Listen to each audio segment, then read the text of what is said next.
I had a weird thing happen today. One of our subcontractors, there's another customer service thing, right?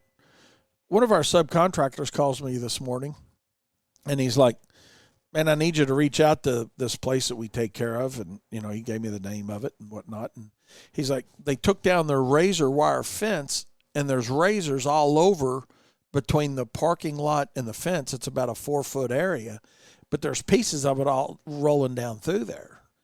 Can they get it cleaned up, man? He said, we've already got 2 flat tires on machines out here, and we're just not going to do it. Man, don't mow it. We'll reach out to them immediately and tell them, hey, somebody needs to clean that up, and it's not going to be WLS because, I'm not going to go out there and send our guys out there to clean up razor wire, right?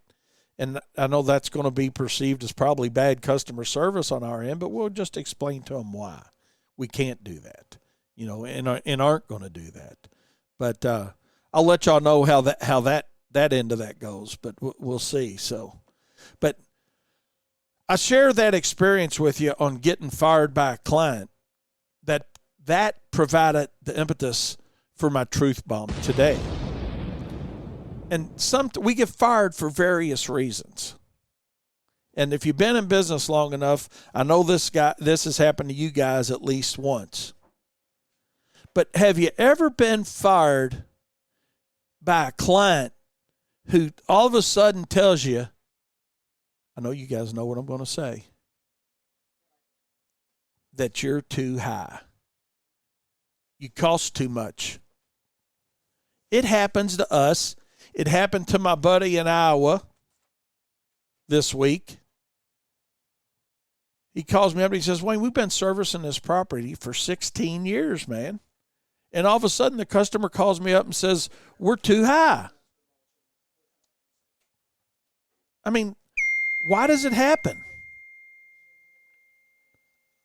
I tell you, yeah, no, and I don't mean stoned. Appreciate that thought process though, but no, not too high stoned, but we charge too much. Yeah, appreciate you clearing that up for me, King Darren. But the reality of it is this. When you get fired and they tell you that you're too high, it's not the worst thing in the world that can happen. Let them go. That's what I've learned in 43 years in business. The best thing you do in that situation is you don't get mad. You don't argue with them. You just let them go. Because when you get mad and you argue with them, say, what the hell did we do wrong? Why'd you fire us?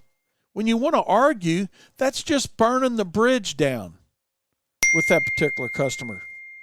Obviously, absolutely. See, you guys are blowing me up. I knew y'all would like this truth bomb today. It's because it's happened to all of us. Yeah. Exactly. Maybe something's happened with their finances. Exactly right.